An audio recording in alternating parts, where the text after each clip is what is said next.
Hello everyone. जैसा कि हम सबको पता है कि अब हमको जो है आगे प्रोबेबिलिटी चैप्टर करना है। तो प्रोबेबिलिटी क्या होती है, सबसे पहले तो हम ये समझ लें। प्रोबेबिलिटी का मतलब होता है 50-50% चांसेस। ठीक है, 50-50% चांसेस मतलब किसी काम के होने के 50% चांसेस और किसी काम के नहीं होने के 50% चांसेस। आप लोग ध्यान से सुनिएगा इस चीज़ को कि मान लीजिए अगर मैंने कहा कि आज बारिश होगी, तो ऐसा फिक्स्ड नहीं है कि आज बारिश हो ही जाएगी। ठीक है, तो बारिश होने के, मैंने सिर्फ बोला है कि आज बारिश होगी मौसम को देखते हुए, तो ऐसा बिल्कुल ज़रूरी नहीं है कि बारिश हो जाए। तो 50% चांसेस यहाँ पर होते हैं कि बारिश हो जाए और 50% चांसेस यहाँ पर होते हैं कि बारिश ना हो। ठीक है, अब वैसे ही उसी चीज़ को हम क्या बोलते हैं, प्रोबेबिलिटी। मान लीजिए मैंने कोई एक कॉइन को टॉस किया, तो या तो उसमें हेड आएगा या उसमें टेल आएगा। ठीक है, या तो हेड आएगा या टेल आएगा। तो उसकी टोटल प्रोबेबिलिटी कितनी बनी,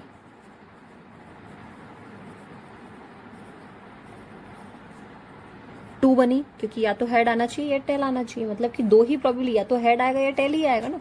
और मान लीजिए मैंने इसमें इसमें आपसे कहा कि हेड आने की प्रोबेबिलिटी फाइंड करना है, तो हेड आने की प्रोबेबिलिटी कितनी है, 1 ही है, क्योंकि हेड और टेल में एक बार ही आएगा है, या तो हेड ही आएगा सिर्फ। ठीक है, तो प्रोबेबिलिटी यहाँ पर अगर हम देखने जाएंगे तो क्या हो जाएगी हमारी, 1/2। 1/2 क्यों लिखा, क्योंकि जिसके आने की प्रोबेबिलिटी हमको फाइंड करना है वो हमेशा ऊपर आता है, और जो टोटल प्रोबेबिलिटी बनती है वो कहाँ आती है, अपॉन में आती है। ठीक है, वैसे मान लीजिए कोई एक डाइस है। ठीक है, डाइस मैंने थ्रो किया, तो डाइस में टोटल क्या होता है, टोटल कितने नंबर्स होते हैं, 1 2 3 4 5 एंड 6। अब मान लीजिए मैंने इसमें कहा कि 4 आने की प्रोबेबिलिटी आपको बतानी है, कितनी, किसकी आने की, 4 आने की प्रोबेबिलिटी आपको बतानी है। तो प्रोबेबिलिटी आपकी क्या हो जाएगी,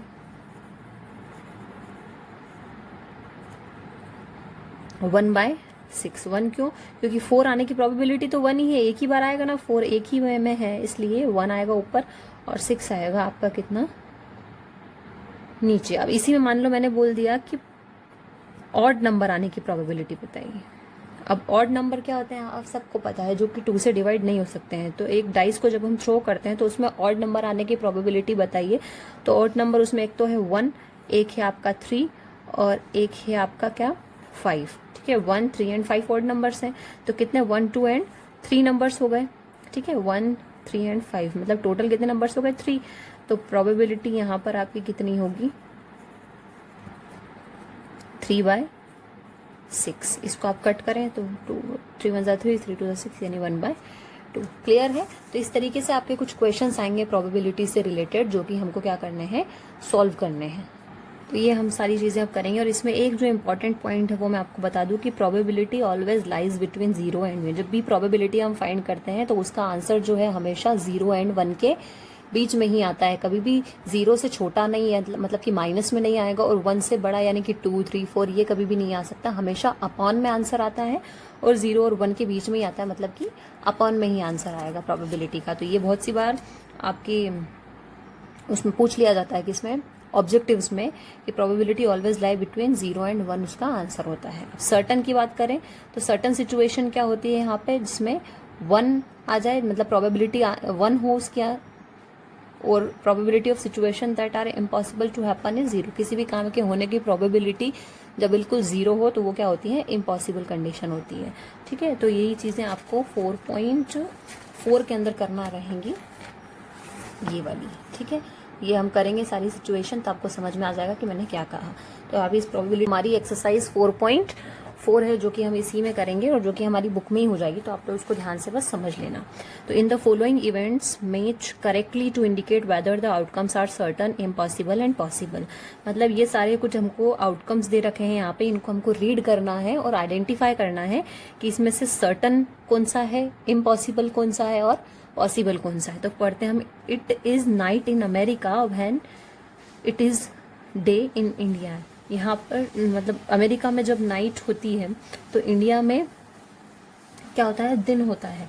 तो ये क्या है, एक सर्टन, कौन सा इवेंट है, ये एक सर्टन इवेंट है। You will get heads up in toss of a coin. हम जब कॉइन को टॉस करेंगे तो हमको हेड मिलेगा। ये कौन सी कंडीशन है, पॉसिबल है, इम्पॉसिबल है या सर्टन है। तो ये कौन सी है, पॉसिबल। कौन सी है? पॉसिबल है, क्योंकि जब हम कॉइन को टॉस करेंगे तो हमको या तो हेड आएगा या टेल आएगा। ठीक है, अब है you will get first position in your class. आपको आपकी क्लास में फर्स्ट पोजीशन मिलेगी। तो इसको हम क्या करेंगे, ये भी पॉसिबल है कि आप अगर मेहनत करेंगे तो आप अपनी क्लास में फर्स्ट आ सकते हैं। बिल्कुल ठीक है, जो पॉसिबल इवेंट्स हैं कि हाँ ये चीज़ें पॉसिबल हो सकती है वो पॉसिबल होंगी। जो बिल्कुल इम्पॉसिबल है कि नहीं हो सकता है, और सर्टन कि अगर वहाँ ऐसा है तो यहाँ ऐसा हो सकता है, ये that is the certain condition. ठीक है, तो मैं आपको फर्स्ट और सेकेंड बताऊंगी, थर्ड वाला आपको करना रहेगा। ठीक है, तो 4 है it is winter in India when it is summer in Australia. अगर इंडिया में विंटर है तो ऑस्ट्रेलिया में समर का वेदर होगा। तो ये एक कौन सी कंडीशन होगी आपके हिसाब से? मेरे हिसाब से तो ये कौन सी है? सर्टन। जैसा कि फर्स्ट था वैसे ही फोर्थ है, मतलब अगर वहां ऐसा होगा तो यहाँ ऐसा होगा। ठीक है, your friend will present you a pain on your birthday. तो बिल्कुल आपका फ्रेंड आपको आपके बर्थडे पे एक पेन गिफ्ट कर सकता है, पॉसिबल है। अ बिच यानी female dog will give birth to puppies next year. ये भी एक पॉसिबल कंडीशन है।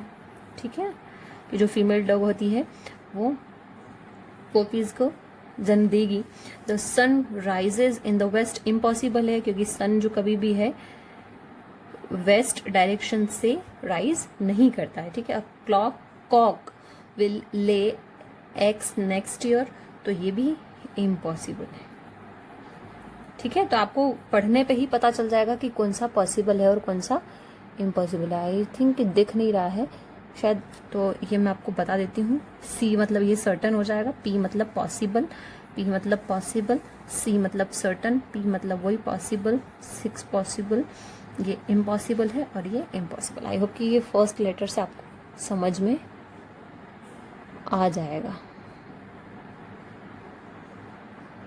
ठीक है, और मैं आपको एक पेपर पे लिख के इसको दे दूंगी। तो नेक्स्ट है कैटेगरी वाइज है कि आपको इसमें भी कुछ आउटकम दे रखे हैं, कुछ लाइकली है कुछ अनलाइकली है।